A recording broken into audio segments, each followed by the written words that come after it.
This is part three of my discussion with Mr. Molyneux of freedomain.com.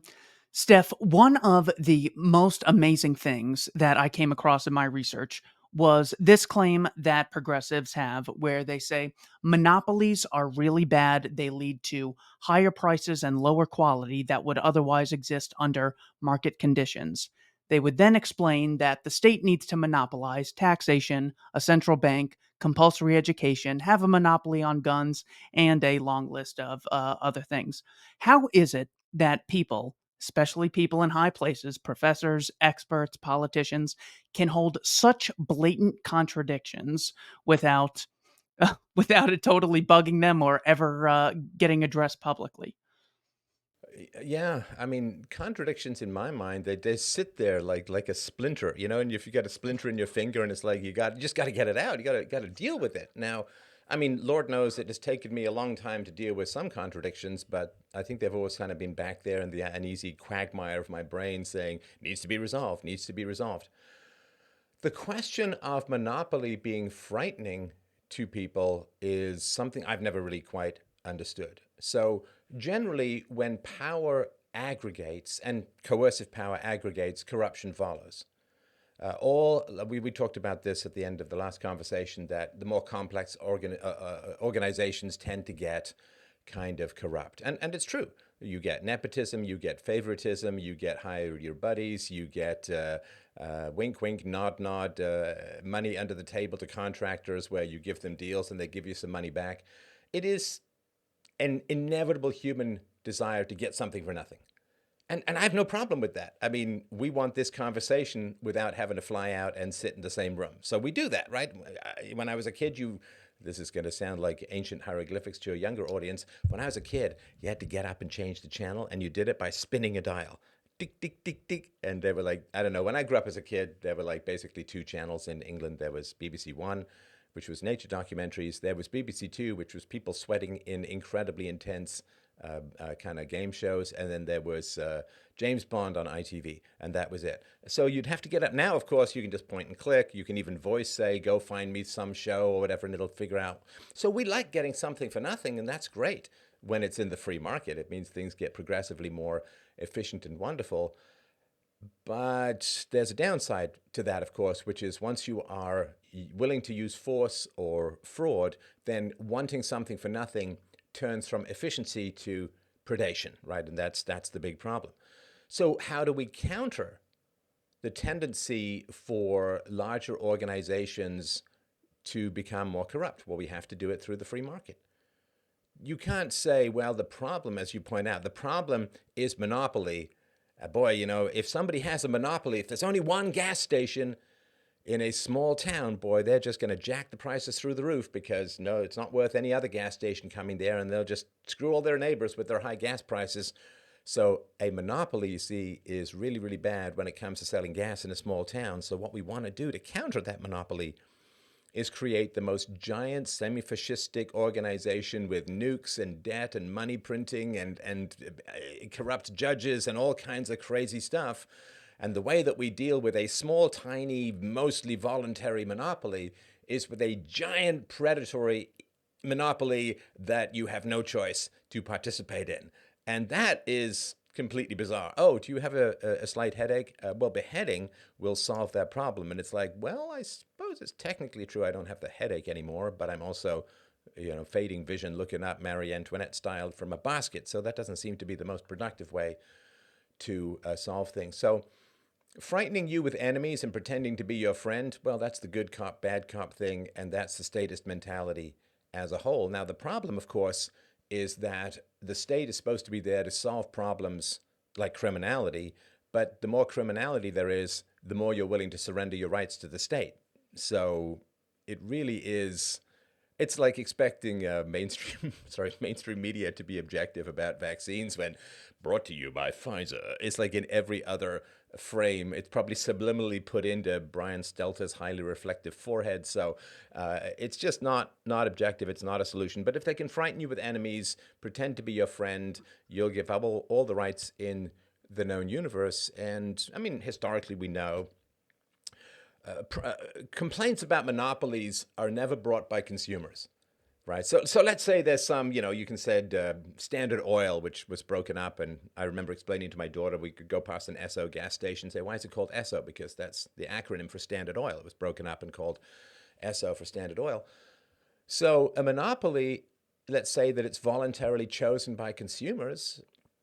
Well, they choose it because it's really good and efficient at what it does, and that's a plus. So the consumers who are choosing a monopoly are not complaining. Who complains when there's a monopoly? Well, it's all the competitors who suck. The competitors who suck are the ones who complain about the monopoly. They run to the government and they say, there's this evil monopoly. Now, one of the reasons why competitors suck and are inefficient is they bribe politicians a lot of times. So if you have a large new company without some new mammalian style versus the dinosaurs company comes into a marketplace, well, they're not hooked into all of the bribery networks, they're not hooked into all the corruption networks, and they don't have to pay all that overhead of bribery and corruption. So they just actually sell efficiently to the consumer. And so the politicians, when some new company comes along, are out of the loop. They're not embedded. They don't have their vampiric proboscis into the arteries of the corporation. So they want their old corporate buddies flinging them money under the table back in power. So they start crippling the new company, promoting the companies that are already corrupted and embedded with the politicians, and complaining that they're price gouging. Price gouging, see, it's really, really important, Keith, to remember that price gouging, when the government complains that a corporation is price gouging, it's really, really important to listen to them. Now, the fact that the corporation can inflate your entire life savings away, raise taxes at will, and send you to war, which is not just price gouging, but shrapnel gouging, well, you really want to hear about them complain about a private corporation lowering prices. So, yeah, it's just generally a shakedown.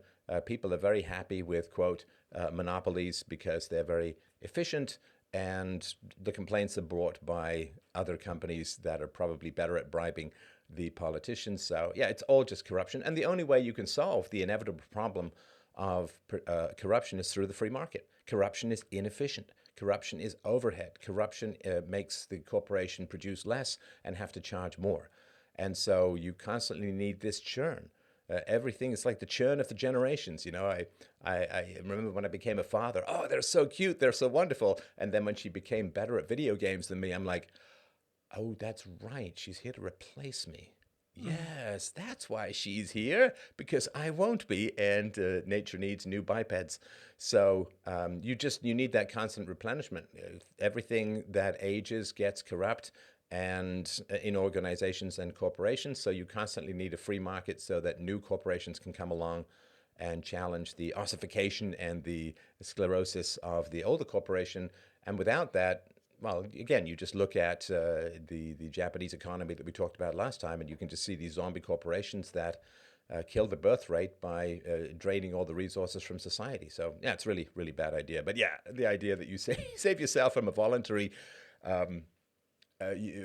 monopoly by in putting in a massive monopoly that has all the power of violence in the known universe is pretty wild. And the last thing I'll say is, I've had the fortune/misfortune of spending a fair amount of time in small towns. And let me tell you, let's say that there's only one gas station in a small town. And people always forget this kind of stuff. They think that it's all just dry calculations of mutual utility. But human beings are social as well as economic animals. So if you're in a small town and you just decide to double the gas prices, right? And let's say for whatever reason, you're the only gig in town, it's not worth someone setting up a competitor and it's too far to drive to another town. Well, you live in that town and you got to socialize in that town. And if people say, well, you're just a complete jerk who has doubled gas prices because you basically want to just rip off your fellow towns members, well, guess who ain't coming to the next 4th of July barbecue? Or whose kids aren't going to be invited to the pool parties? Who's not going to be invited to go hunting? His wife is not going to be part of the church knitting group, right? So you're just simply going to be ostracized. And ostracism is an incredibly powerful mechanism of social control that entirely conforms with the non-aggression principle. It's just freedom of association. Of course, forced association is a violation of freedom of association. And we've lost our capacity to ostracize as societies. The price of having a kid out of wedlock in the past was ostracism from polite society. and we don't have really the ability to ostracize people from an economic standpoint, which is really where it matters, because the government just takes our money and gives it to them anyway. With regards to, this is what's going on in Springfield. Who do you want to live in your community? Well, you have a choice to rent to hire, to work with, to economically integrate or not. But when the government does it on your behalf, then the government decides who lives in your community, and people have lost that control. We've lost the social control mechanism of ostracism, which would solve the high gas station prices. Everybody says, well, you got to make a fair amount of money. We don't want you going out of business, but if you price gouge us, we just won't associate with you socially. It's a pretty lonely life in a small town if people won't socialize with you. So the problem with the government as well, it just takes away that ostracism ability by force transferring resources from unwilling people to those they hugely disapprove of, and that just sets the stage for massive amounts of conflict. Robin Hanson and Kevin Simler wrote a book titled The Elephant in the Brain, where they have this interesting quote: "Political behavior is driven largely by coalition loyalty. Our hypothesis is that the political behavior of ordinary individual citizens is often better explained as an attempt to signal loyalty to our side, whatever side that happens to be in a particular situation, rather than as good faith attempts to improve outcomes. It's also in many ways a performance." I'm curious what you think about that when it comes to the concept of what really divides people on the left and people on the right. Is this a fake distinction that's just used to exploit us, or is there a real, genuine, principle difference between the mindset of someone on the left and someone on the right? That's quite the star cluster of questions. They're absolutely perfectly reasonable. I'm just trying to sort them in my brain for a moment. So, the general distinctions between people on the left and people on the right. Let me do that first, and then I'll get to sort of the tribal loyalty, which I think is a fantastic question and really essential to what's going on in the world at the moment. So, on the left, they tend to value equality of outcome, and on the right, they tend to value equality of opportunity. On the left, they tend to have deep visceral sympathy for the underdog and are willing to use coercion to transfer resources from the successful to the less successful. On the right, it's tend to be a raw meritocracy with some charity, but they love the victor. And so these two approaches, right? Equality of opportunity, raw meritocracy, loving the winner, versus equality of outcome, love for the underdog, generally translates into evolutionary male and female perspectives. So, in the male perspective, you absolutely have to give the best weapons to the best fighters in a war. You have to give the few spears and arrows that you have to give them to the best spear throwers and archers around, because otherwise you don't come back with the meat, you don't come back with the kill, and everyone starves to death. So that raw meritocracy really translates into the free market environment. It tends to be a bit more of a male perspective.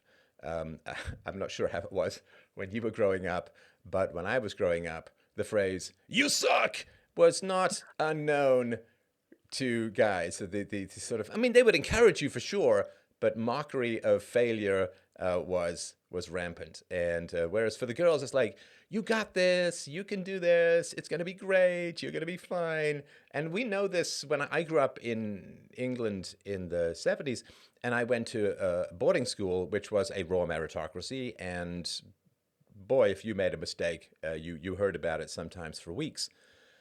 And the difference is, of course, my friends who have kids in regular old schools, I mean, it's wild, man. When one of my friend's daughters was in a race, that was one of these days where they do the whole the track circuit, right? Like running, jumping, and all relay races and so on. Uh, one of the girls, one of his daughter's friends was sick and still got a participation ribbon. Now, I can't even conceive of that as a guy. It's sort of like when I was in junior high school, we divided the gyms. We put a sort of barrier down the middle. And the boys, we boys, did wrestling and like hard wrestling, face accidentally in some kid's groin, attempt to pull his arm out from his socket and beat his leg to death with it, kind of. And I remember kids got injured on a regular basis, elbow to the face, and you had some whiskey voiced groundskeeper who would just walk it off, kid. You're fine, you're fine, and no sympathy. And I remember being curious about the girls. I would walk over to the gym, look at the divider, and there was a little bit that you could see through. And the girls were twirling and dancing and learning all of these wonderful things. And then one girl tripped, and everyone was like, "Oh, are you okay? Do you need to go to the nurse?" Whereas, this sort of walk it off with bone fragments sticking out of your cheek was the male approach. It's just a different kind of planet. So then the question is, well, why would we evolve these things? Well, of course, women's sympathy for the underdog comes from the need to transfer resources from elder siblings to younger siblings to make sure that the younger siblings don't die, right? So the equality of outcome is all my kids need to get food. Sometimes the youngest need even more. Love of the underdog is sympathy for the younger kids who can't compete with the older kids. So all of these things are beautiful and wonderful and fantastic, and exactly why we've evolved to be the most successful species in the known universe, which I love. Love women and men for doing that. All of this stuff is beautiful, but virtue plus force equals evil, right? I mean, the desire to have sex is a good thing. It's why we're all here. You combine that with force, you get sexual assault and rape, which is stone evil, right? And so the desire to gain property is a good thing. It's why people clear forests and go hunting and plant crops. So the desire to get property is great, but you combine that with force and fraud, then you get evil. You get theft, right? So virtues or things that are productive plus force becomes evil.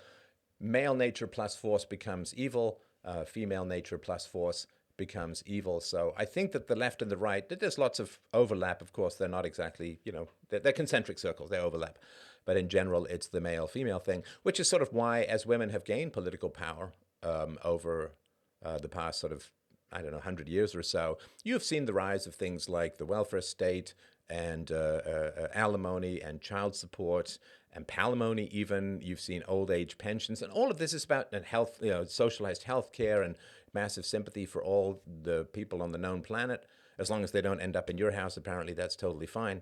But all of that is just sympathy for the underdog. And you see, of course, the political language is, the excluded, the marginalized, the minorities, the underdogs. We've got to help them and so on. And that's generally the case of single women. Like, just because a woman doesn't have kids doesn't mean she loses her maternal instinct. It just gets manipulated politically into favored classes that vote for the left. And you'll notice, of course, that as women get married and have kids, they become more conservative.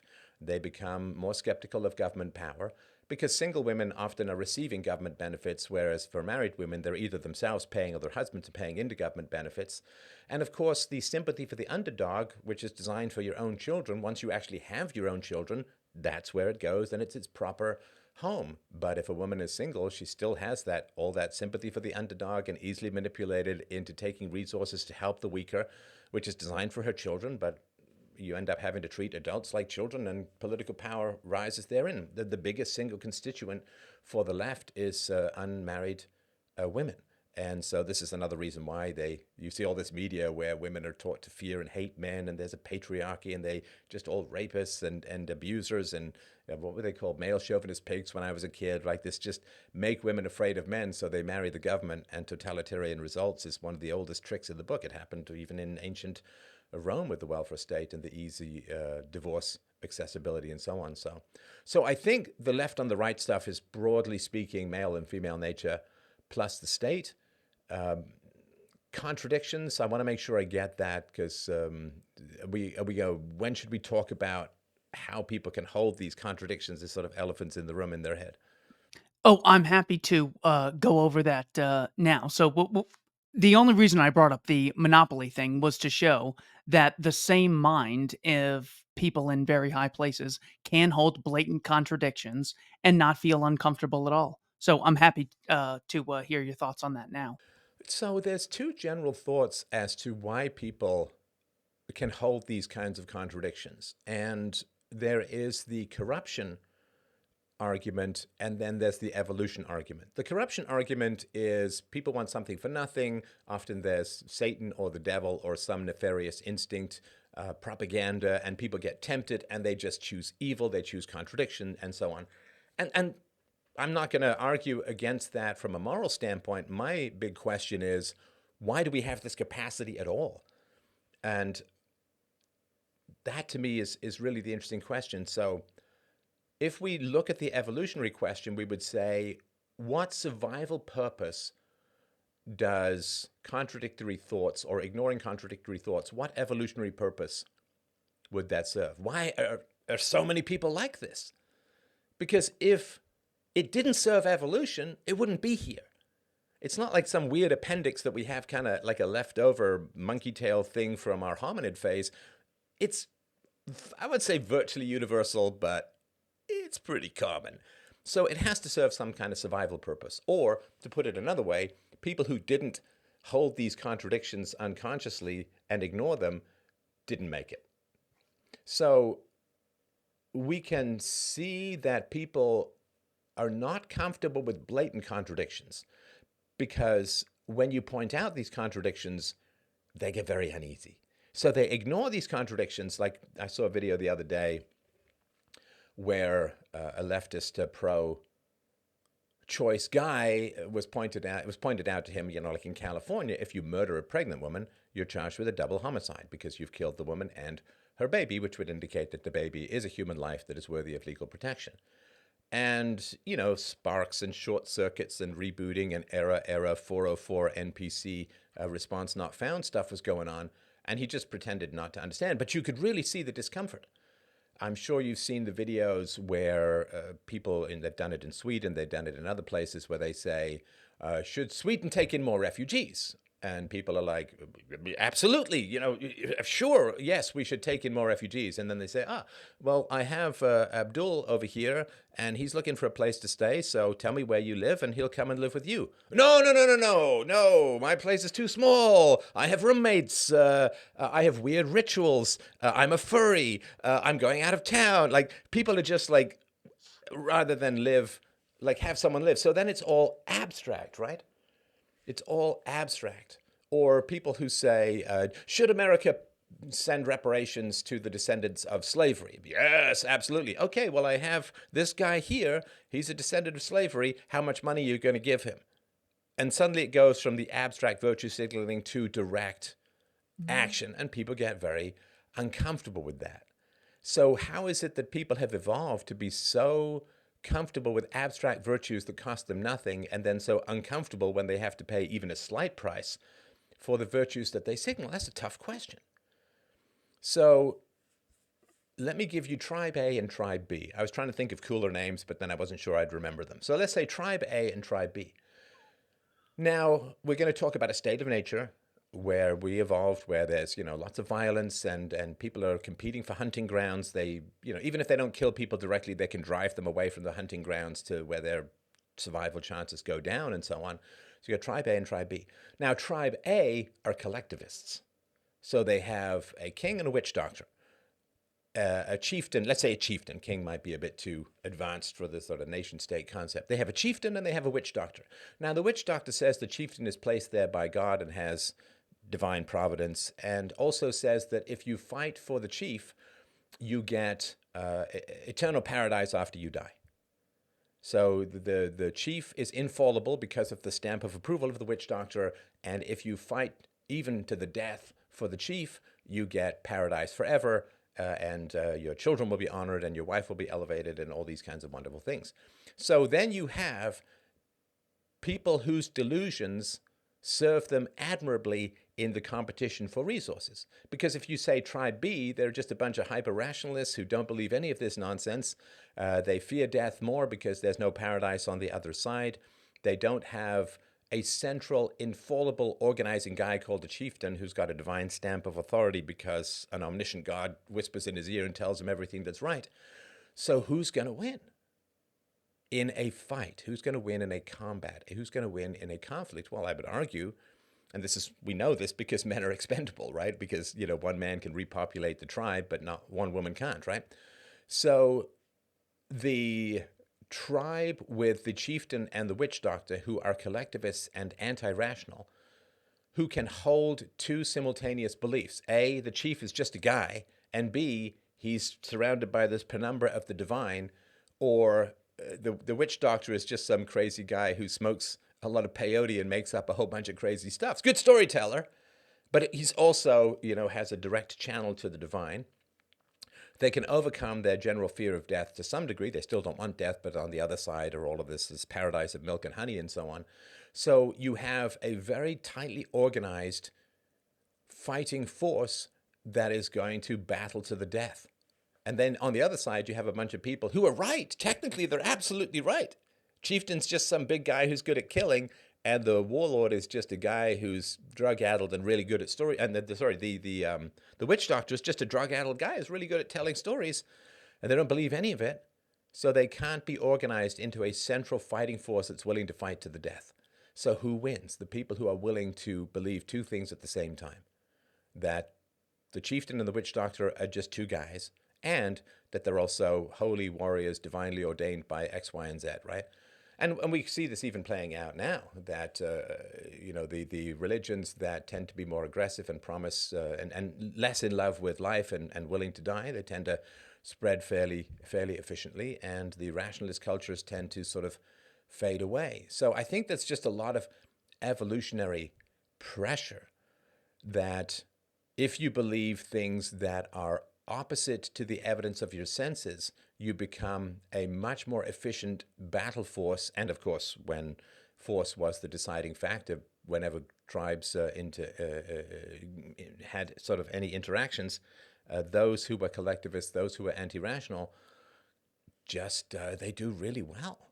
And we can't see tribes around the world, and I'm no expert on this, so maybe there are. I've never heard of them. I think I would by now, but that's obviously not any kind of objective proof.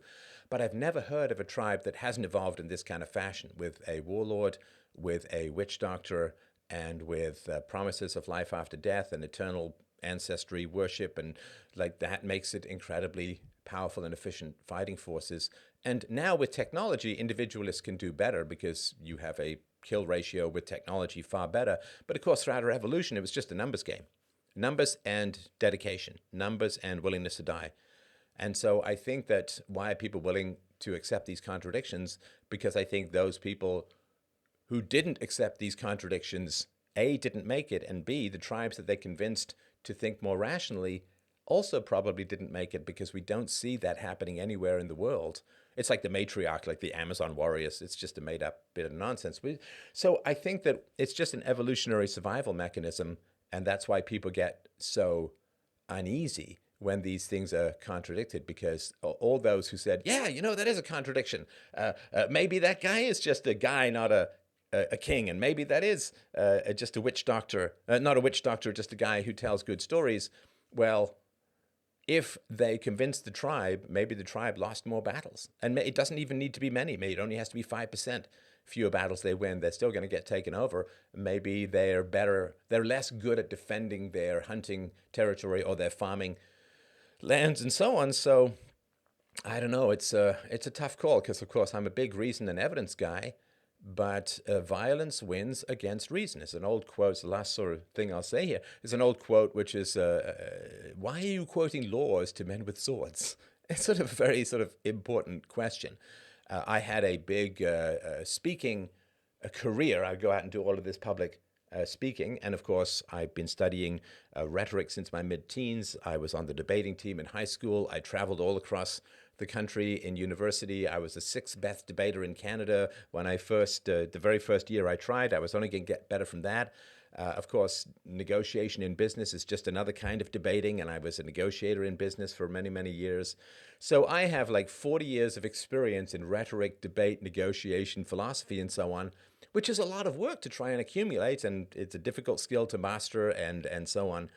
And how was I, and other people, it's obviously not just me, the cancel culture as a whole, well, somebody just phones in a bunch of bomb threats and death threats, tells a bunch of lies, and then you can't speak. So who's winning, right? Who wins in terms of cost benefit? Who wins? The people who study rhetoric and reason and evidence and thought and debate and so on, or the people who are willing to use or threaten violence. I mean, sadly, it is just a fact of life that the people who run the cancel culture metrics are winning against those who are really good at public speaking, really funny, really engaging. And the better you are at it, the more you're worth canceling. So it is not just a theory, it is sort of a real thing. The solution, of course, is peaceful parenting, but that's a slow process. I was always curious how you could watch something like CNN or MSNBC or Fox for 24 hours straight and not really learn anything that was really productive. You wouldn't really be surprised by new primary sources or research they've done. This was summarized by Matt Taibbi in his book Hate Incorporated. He says, have you ever noticed that the most famous people in the media, the people with the most influential slots in top newspapers, primetime shows of their own, voices first heard by senators and CEOs and other key decision makers, tend not to be all that bright? They almost never say or write surprising things. They don't dazzle or amaze. Do you have a general theory as to why so many elites are so intellectually unimpressive? Well, it's the question is this is always the case with propaganda, is it a pull market or is it a push market? Right? So there's an economic law says sometimes supply creates its own demand, which is nobody knew they needed an iPad until there was an iPad out there, so the supply creates its own demand.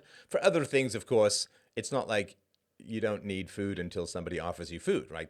Other times you need food, so that's a pull economy where people supply stuff that's already there. So the question is, what are the media personalities selling? Why do people tune in? Well, they're not tuning in for the truth. They're not tuning in for rigorous analysis. They're not tuning in for anything surprising. They're tuning in for what? Well, I think a fundamental aspect of the mind is if you believe things that are true, you don't need reinforcement, right? I don't need to listen to a lecture about how important gravity is every morning because I get up and gravity is just a fact of life. I accept it. I accept that sometimes it bends you to your will a little bit more when you get older. I accept that I accept all of that, right? So because I accept things that are true, I don't need constant reminders. I don't need this drip drip. It's like if you have genuine happiness as a whole in your life, that's just a self-sustaining thing based upon virtue and love and all these kinds of good juicy things. But if you have your happiness based upon a drug, well, then you have a problem. So when your happiness is based not on things that are natural and organic, like good eating, good loving, good exercise, and sunshine, and all these kinds of things, if your happiness is based on a drug, then you need a drug dealer because you cannot sustain that happiness without that dealer. If the source of your self-esteem, your security, your sense of virtue does not come from your adherence to moral values that are objective, but rather because you're being told, pat, pat on the head, you're such a good person, then you constantly have to go back to the dealer because the dealer is telling you something or is giving you something that is necessary for your happiness that is not real. Like cocaine happiness is not real. Drug happiness is not real. The happiness that somebody gets from gambling and winning once in a while is not real. And we know that because it comes at a long-term cost that is horrendous to see. A woman who gets lots of sexual attention because she shows a lot of skin is going to get excited and thrilled in the short run, but it's going to lead to a lot of unhappiness in the long run. So if you believe things that are false, you constantly need to go back to be convinced that they're true because reality is constantly undermining our falseness, right? So I think that their purpose is to act as drug dealers in a sense to maintain people's sense of virtue when they're actually quite corrupt and immoral. And so I view evil as a kind of addiction, and propaganda is a drug that covers up the discomfort of evil by telling you that you're right and you're good, which actually makes the corruption go deeper. The analogy that I think is quite powerful is, if you have a sore tooth, right? And tooth pain is like one of the most godforsaken things in the known universe, right? So if you have tooth pain, you have, three choices. One, you can ignore it, which generally is not really possible because it just gets worse. Or you can go and, get your root canal or your extraction or whatever you need to do because the tooth is rotten. Or you can just take a bunch of drugs to cover up the pain. Now, if you take a bunch of drugs to cover up the pain, things get very bad, and often quite quickly, because you swallow all of those bacteria, they can go to your heart and they can kill your heart, and it's just really, really bad. You could have part of your jaw has to get removed. Like, things just get really, really bad, right? Like, it's the old chiropractic statement. It's one thing that I saw hanging in a masseuse's office where there was a chiropractor, and it was like the most common sentence the chiropractor will ever hear is, "I thought it would just go away on its own." And we have all of that. I thought it would go away. And if you're right about that, good, you save some money, but often it doesn't. So when people are, say, cheering on violence against their political opponents, which absolutely happens, and it comes at this time, it's happened the other way for sure, but it happens more from the left or the right. They are cheering on political violence, which is defined as terrorism, violence against their political opponents. Now, there's got to be a little part of their conscience that is like, ooh, that meme of the Nazi soldier. Are we the bad guys? There's this dawning thing that, maybe, just maybe, you're not a good person for wishing violence to be against people you disagree with, and so on. So the conscience is trying to rise up and say, this is not right. Like, wherever you've landed, wherever you've ended up, you've taken a wrong path. Like, this is not a good path. You're cheering on violence. You are, baying for people making different medical decisions to lose their rights of travel and work. Like, something has gone really awry. And that conscience that's kind of bubbling up is at war with the propaganda, because the propaganda is, no, they are bad guys. No, Trump is an existential threat to whatever, and he is Hitler, and right. So that the propaganda is constantly trying to beat down the unease of the conscience that you might be, in fact, the bad guy. And so, because the conscience is constantly making people uncomfortable, that everybody has this. I mean, everybody's had this who've got any kind of conscience, and most people do, of course, right?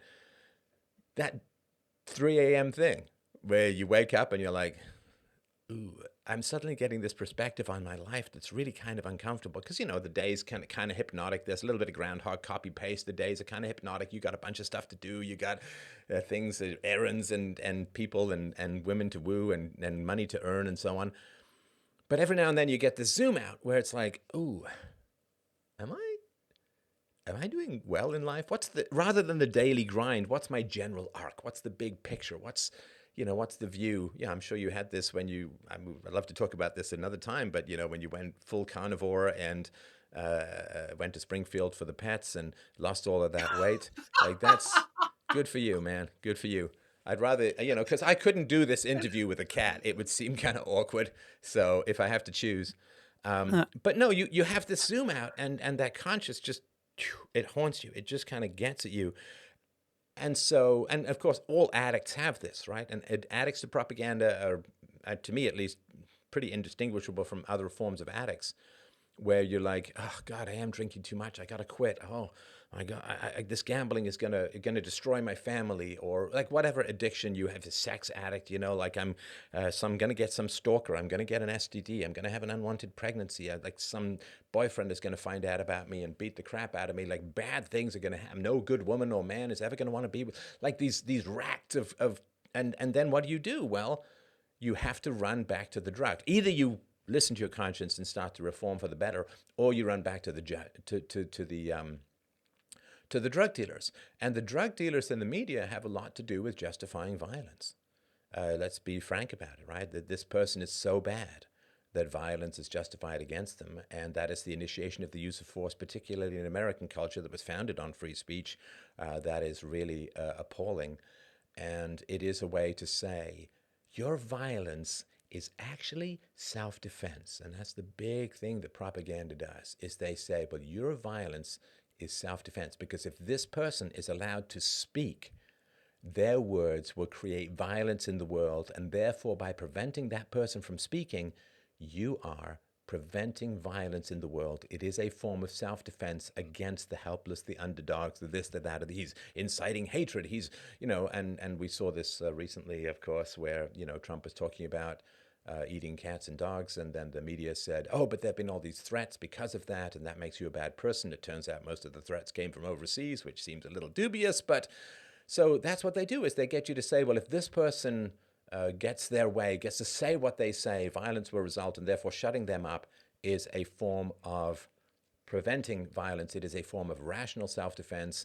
You are acting in defense of other people against imminent violence, and therefore you're the good guy when you're not. I mean, you're just initiating the use of force against people who are saying things you don't like, which is obviously not right and not fair and not good. But of course, and the last thing I'll say is back among the male-female divide, you know, there's this general meme about, men trash talking each other and women being blindly encouraging, yay, good job, and you suck, right? And so women tend to fight with language and men tend to fight with fists, which is why men tend to say, let's have laws against assault, because that's how men have their conflicts, whereas women who are mean and bad or whatever, right? And they tend to spread rumors and lie and, oh, she's got an STD, or, she's a real slut, like they tend to spread rumors and lie. So because for women, words tend to be weaponized, whereas for men, it's physical violence is the weapon. Men are more opposed to physical violence, but women end up coming up with these concepts of hate speech and so on, and words are going to lead to big problems, and therefore we have to stop it at the source, because women tend to fight through language, and therefore they view language as something that needs to be controlled, whereas men tend to fight through violence, therefore they view violence as something to be tightly controlled. And again, none of this is wrong. It's just when you combine it with the state, it gets pretty toxic. One of the responses I've gotten to my work at the Libertarian Institute is something to the extent of, if I had to summarize it, so what if only America had slavery or everyone did? Who cares what really caused the First World War, the Great Depression? The past is the past, just move on. Why do you think that historical narratives or prevailing interpretations of past events are important for us to understand today? Well, because the past is never about the past. The past is always and forever about the future. The past, nobody philosophically examines the past for the sake of the past, because the past can't be changed. I mean, if you are a doctor and somebody fell out of a plane onto concrete and it's just like a bucket of smudge on the ground, you don't start doing CPR, right? You don't hey, I'm not going to call it, I could revive this goo. Like, they're dead. They're dead. And, there's always this cliched scene in every medical drama known to man, the guy really cares about the patient and the patient is flatlined and he keeps trying, and finally the nurse has to pull him. He's dead, Jim. Call it. And then so the past is never about the past. I mean, let's say that you could figure out the exact causes of World War I. That's not going to save any of the 10 million people who were slaughtered in World War I. The purpose is not the past. The purpose is always and forever the future. People go back into the past in order to change the future. And so the idea, well, it's the past in the past, move on. It's like, to where, based on what? To where, based on what? We have to accumulate the wisdom of the past. It's one of the brilliant things about language and writing, is we don't have to reinvent the wheel every generation or just rely on verbal transmission. So we can learn from the past in order to improve the future. So, I mean, the question of slavery in America is important. Now, the question is, why is it still so important? Well, because resentment plus the state is highly profitable, right? Because if I can convince my neighbor that his father stole an acre from me, then he's going to be much more likely to give me that acre voluntarily back, right? Because if someone stole something from you, then you have the right to get it back, right? When I was a kid, if somebody took my bike and I saw them riding about, I'd get the bike back, right? Even if I had to push them off the bike. And if people came to complain, I'd say, nope, it's my bike. He took it and I'm taking it back, right? So if I can convince people that that bike is mine, then I get the bike back. So convincing people about something that happened in the past, he took my bike, gets me a bike. Now, if I lie about it and it's not my bike, but I can convince people that it was my bike, I get a free bike. And it's not even theft, it's just justice, right? So the reason why people muck about with the past so much is it changes the resource distribution in the future, right? So why is it that women always claim to be victims when they end up as single mothers? Because we have sympathy for victims and we have less sympathy for people who make really obvious bad decisions. Well, this guy had a swastika carved in his forehead. He had 5 other baby mamas. He was on welfare and a drug addict. But there was no way to know at all that he wasn't going to be a great dad. There was just no way. I mean, I'm not psychic. I can't see the future. It's just impossible to know, right? Whereas all women, I don't know, they have this belief that their sons and daughters will never be hit by a false accusation of sexual assault or rape or bad behavior because they'll just teach their men how to avoid bad women. And it's like, okay, so if we can teach people to avoid bad people, then aren't women responsible for having children out of wedlock, right? Well, so what women have to do is to convince society that they're victims, that the guy just changed, there was no way for them to know, it was an accident, it wasn't my fault, and so on, because then we view them as victims, and then we have sympathy for victims, we have less sympathy for people who make really obvious bad decisions. And the reason we do that, of course, is for conservation of resources and maximization of resources. Because if we give resources to people who make bad decisions, all we're doing is subsidizing bad decisions, and we'll get more of them, as we can see, of course, happening with the decline of marriage. Whereas people can be legitimate victims and need our sympathy, help, and support, for sure. So the reason you would change your story about what happened in the past is so that you can get more resources in the future. So if you made a bad decision, but you can recast that decision as being a helpless victim of a bad guy you could never foresee him doing wrong, then you get the resources normally reserved for victims and withheld often from people who just make really obvious bad choices. So that way, by rewriting the past, you gain more resources in the future. Now, the reason why this has become so widespread, again, charity is a virtue, charity plus the state is corrupt, is because if you can, as a whole, say that, single moms are, heroic victims of bad men and they're just noble and doing the best they can and so on, well, then you can get a lot of resources for single moms and you can justify massive transfers of wealth to single moms. And the welfare state is pretty much the single mother state, and it is the transfer of resources from more responsible men and to some degree women to less responsible women and to some degree men.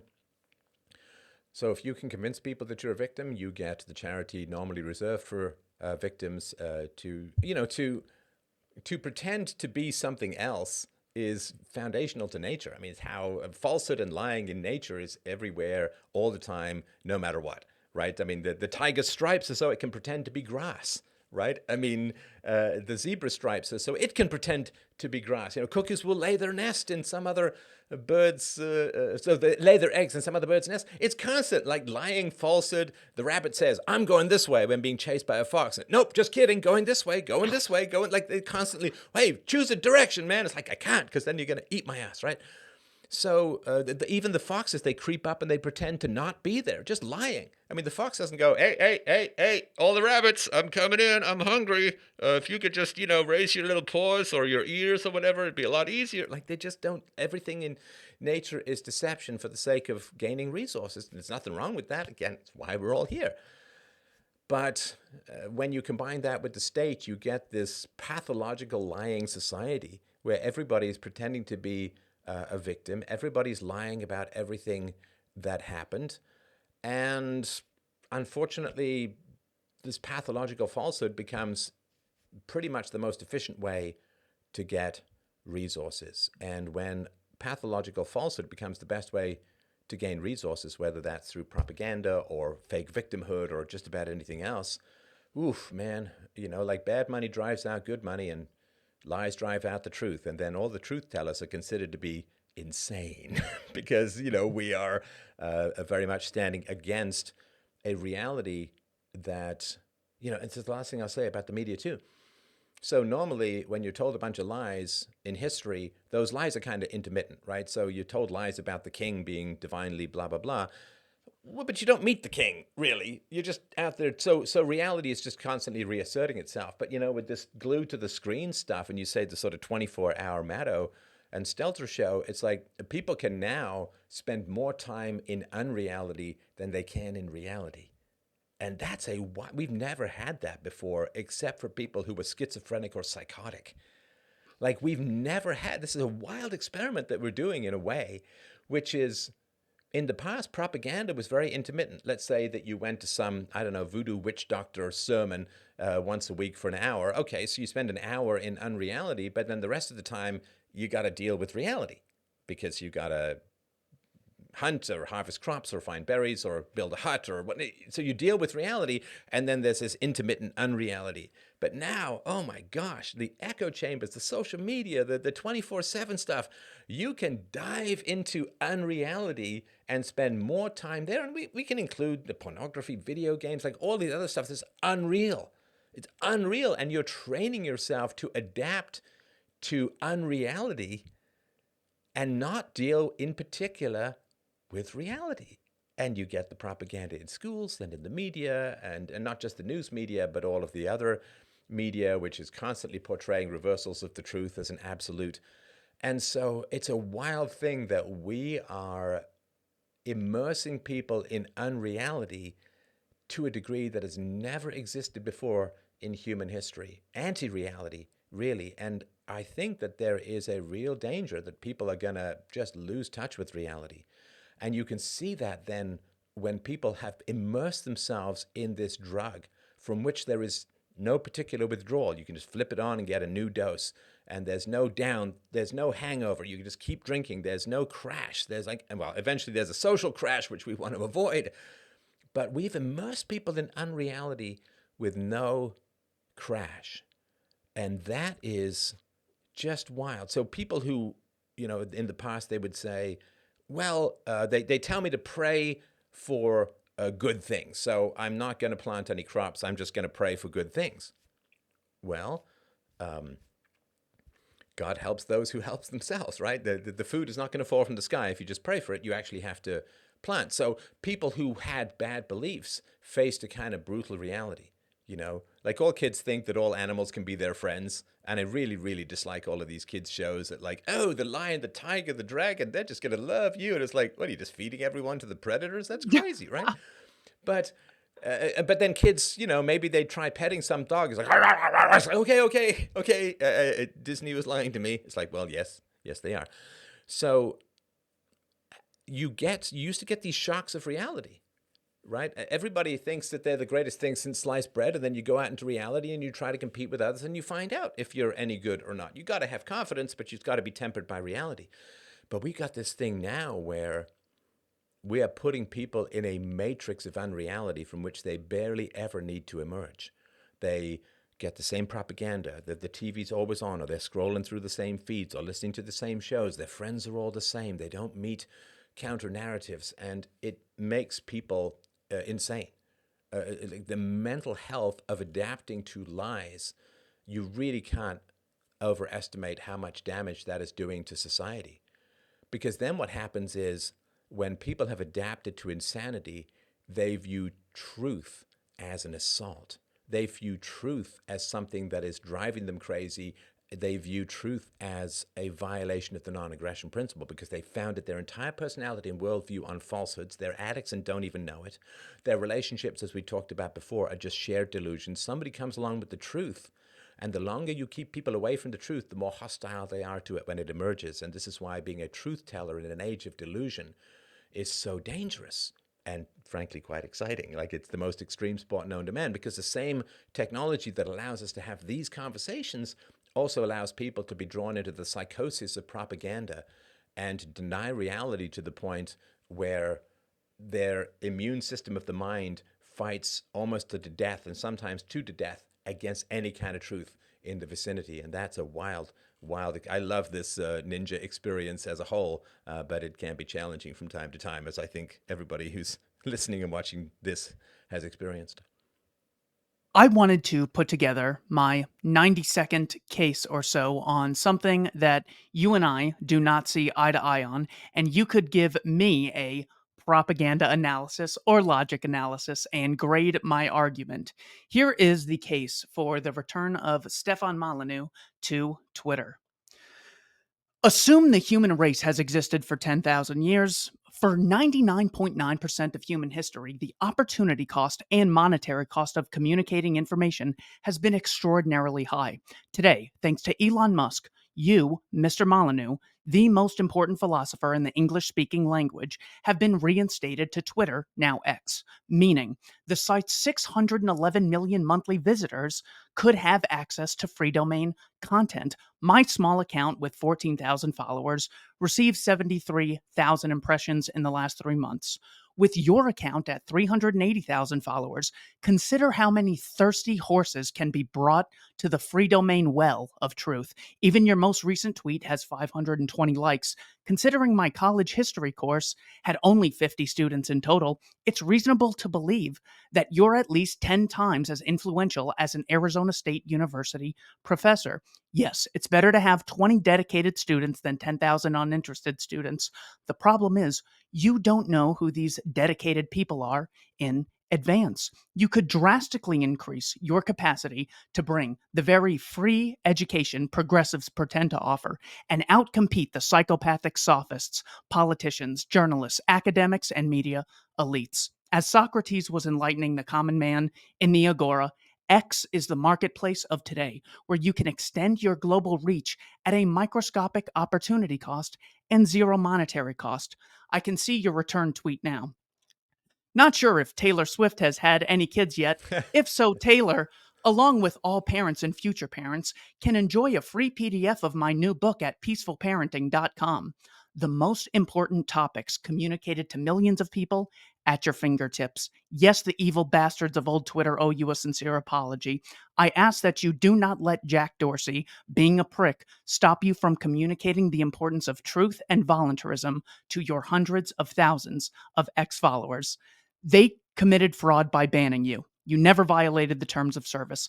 But X could possibly be the best bulwark philosophers have against the psychopath class who is unapologetically provoking nuclear wars and inflating our currency, wiping away our savings. I ask that you take advantage of this technology, something kings and queens of the past never could have imagined anyone would ever have access to, and increase your unique capacity to improve the lives of millions of X users as you have mine. Well, I would add to that beautiful case to say that if I'm not tweeting on X about peaceful parenting, how many hundreds of thousands of children are going to continue to experience violence because of what I don't do? And do I not have some responsibility for that? So, listen, man, I think that's a great case. And d- uh, oh, I'm just going to pretend I'm having internet difficulties because it's a hard one to answer. So, glitch, glitch, glitch. So no, it's a great case, and in fact, I happened to see somebody shared with me that people were tweeting about me, and I mean, combined, the tweets got like I don't know, like two tweets about me got like 8 million views, which was, I mean, it's nice to see. It's nice to see that people still remember me. It's also not quite so nice to see. I actually got the website called One Website Over because that's sort of been my case that people are like, hey, whatever happened to that guy? Is he still alive? Is he still, what's he doing? And it's like, I'm just one website over, right? So listen, I hear what you're saying, and you are whispering sweet worm tongue sounds into my ear because it is very tempting. It is very tempting. I wrestle with this. I wouldn't say quite on a daily basis, but I would certainly say that uh, the temptation is real. The temptation is real. So the counter arguments are go something like this. So, if I do have a fairly unique capacity to explain philosophy in practical ways to the world, and I think that's fairly safe to say, then what I should do is aim for maximum philosophy. Now, the question is, do you do maximum philosophy in the here and now, or do you do maximum philosophy in the future? Now, if you do maximum philosophy in the here and now, you just get killed. Like, historically, this is sort of what happens, right? Or disabled in some manner, right? So the more traction I have in the present, the more risk there is. Obviously, we can see that, and we can see that all over the world. In the present, we can look at tons of examples in the past, and that would minimize philosophy in the future, right? So if I'm aiming for maximum philosophy, the question is a bird in the hand versus two in the bush, right? So if I achieve maximum philosophy now, the blowback is obviously high, and I've experienced it to some degree, but more. So if I'm aiming for maximum philosophy, then I would put more of my thoughts down to help the future as a whole, rather than have a big series of changes towards philosophy in the present because of the blowback associated with that. So that's sort of one argument. The second is, of course, what you're asking or what you're suggesting, which again, I really appreciate you bringing up, is something that I have already done. And I've done that for 40 years, which is to go out with as much charm and positivity and facts and reason and evidence into the public square to talk. And the result of that was, the destruction of significant portions of my life's work, lots of falsehoods around me, violence, and so on. And what would prevent that from reoccurring? You say, yes, well, but, there's the new guy at the helm, and, I think Elon is doing fantastic service to the world, and obviously he's a very principled man when it comes to free speech, and boy, talk about putting where your money, where your mouth is. That's something and a half. And so I also recognize that I don't even believe it was Jack Dorsey in particular. We can sort of go back into the sort of actors behind this kind of stuff, but I don't think that, obviously Elon Musk is not personally responsible for what people did prior, but the organization is the organization. And just as it inherits the users, and it inherits the assets, and it inherits the debt, it also inherits the moral choices made by those beforehand.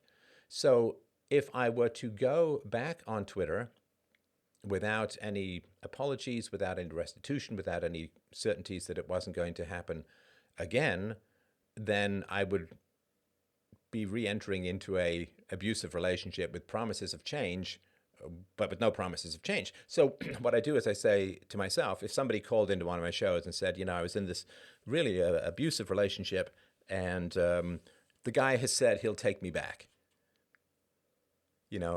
He's gone to therapy, let's say, whatever analogy you want to use about the new ownership. So I was in this relationship with this guy who, set fire to half my life's work or whatever, but he said he'll take me back. And well, he hasn't said so, but I've heard through some friends that I can contact him. Why would I be in pursuit of that relationship? Well, he's changed. Well, okay. But if he's changed, there would be evidence of that in the form of apologies and restitution. Now, again, I understand the legal system. I understand the complications involved with all of that. But nonetheless, would you counsel someone to go back into an abusive relationship with somebody who signaled that they were open to resuming that relationship, but who'd made no public apologies or withdrawal of prior insults? No. So I can't. And listen, I again, your temptation is great, and I really appreciate you bringing it up. But I can't, and I'm not suggesting you're suggesting this, of course, but just in my own mind, if I wouldn't give the advice, I can't take it. And the idea that I could do more in the here and now, of course, absolutely, there is. Would that cost me more in the future? Possibly. I mean, we can see that we don't have to go through the list, but everybody knows them. The truth tellers who both in the past and in the present have come to very bad ends. It's not a very short list. Unfortunately, it's a very long list. So I'm aiming for maximum philosophy. I have a standard of resuming relationships that does require restitution and apologies and some commitment as to it not happening again. And those are not forthcoming for reasons that I can vaguely understand from a legal standpoint, but still are important. And so I just have to follow the advice that I've given others. I have to aim in a practical sense for maximum philosophy, and I can't resume a relationship where there has been extreme levels of mistreatment without apologies, restitution, and certainties to a large degree that it's not going to happen again.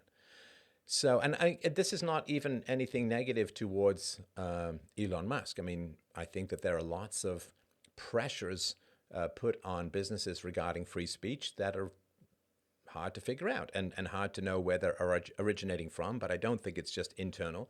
So they can't make that guarantee, right? Because if it's just a purely internal matter, that's one thing. But if there are other factors involved in these kinds of censorship things, then they can't make those guarantees. So I will continue to do maximum philosophy for the future. You know, I have, like all philosophers, should have a 500-year business plan, because if you don't, I think it keeps you away from the core truths that most influence the future.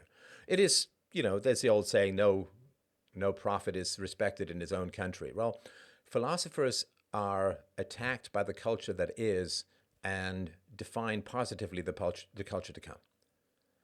And so recognizing that as a pattern, the more I focus on the present, the less I influence the future. The more I focus on the future, the less I need to influence in the present, and the more I can change the future. I think it's just a matter of patience for me. So again, it's a great case that you brought up, and I am tempted by it on a regular basis, but I do have to sort of grit my teeth and focus on those aspects. Thank you to everyone for watching. Keith and I don't tread on anyone in the Libertarian Institute. This has been part 3 of my discussion with Stefan Molyneux of freedomain.com. Mr. Molyneux, thank you as always. Great pleasure. Thanks, man.